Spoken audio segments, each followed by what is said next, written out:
qual é o monumento mais icónico da sua cidade, não tenho grandes dúvidas que a maioria responderá a Torre e a Igreja dos Clérigos, que está exatamente atrás de mim. Este icónico edifício do século XVIII, que demorou um pouco mais de 40 anos na sua totalidade a ser construído, obra máxima do barroco granítico típico do Porto de Nicolau Nasoni, é de facto um ex-libris da cidade. A estrutura é bastante singular. Temos uma torre que está desfasada do corpo da igreja, cada um num ponto extremo da estrutura. A torre de 76 metros de altura, que se pode atingir no seu cume andando ou subindo cerca de 225 degraus para uma vista absolutamente perfeita de 360 graus, uma das mais apreciadas da cidade. Esta torre é visível de qualquer lugar no centro do Porto e por isso já foi utilizada como um marcador de aviso para os navios que navegavam no Douro, como relógio da cidade, como telégrafo ou até para publicidade no início do século XX. Atrás da torre encontramos um edifício branco que era a antiga enfermaria.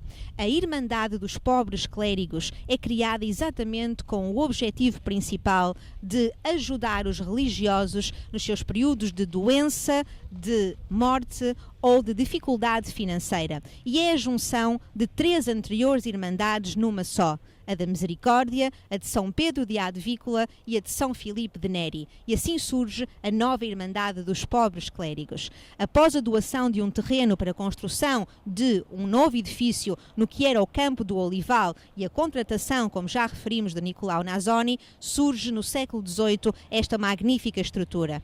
E no lado oposto, com uma fachada em barroco absolutamente flamejante, temos então a entrada da Igreja dos Clérigos, que foi renovada recentemente e que no seu interior apresenta uma exuberante talha dourada e que vale mesmo a pena visitar.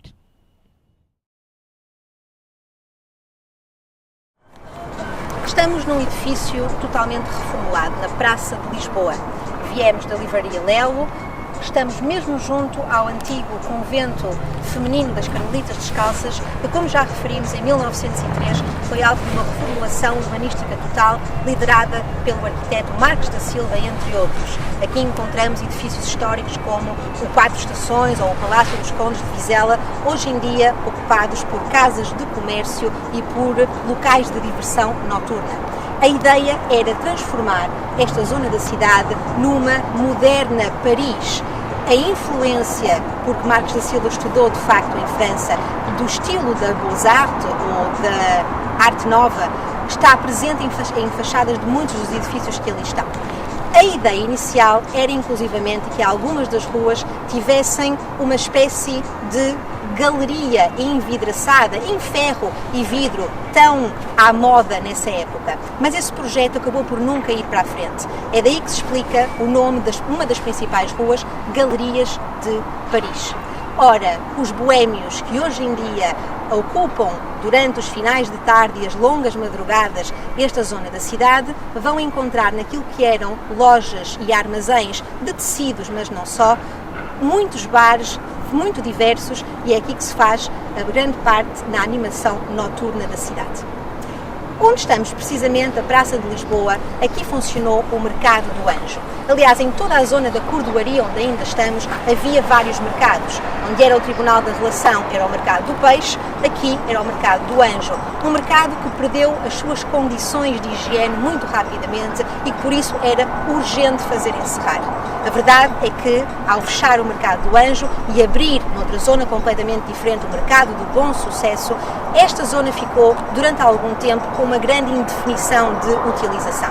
Chegou a ser parque de estacionamento, que continua ainda e que é bem necessário numa cidade tão apertada, de ruas tão íngremes para estacionar. Chegou a ser um shopping que falhou por completo e, finalmente, o projeto, já na nossa época mais contemporânea, de transformá-lo numa galeria comercial com boas lojas no piso inferior e, neste piso superior, evocando o antigo olival que aqui existia, a colocação num telhado bem sui generis, com erva e musgo, a colocação de oliveiras neste local, propositadamente para fazer lembrar aquilo que foi o passado desta zona.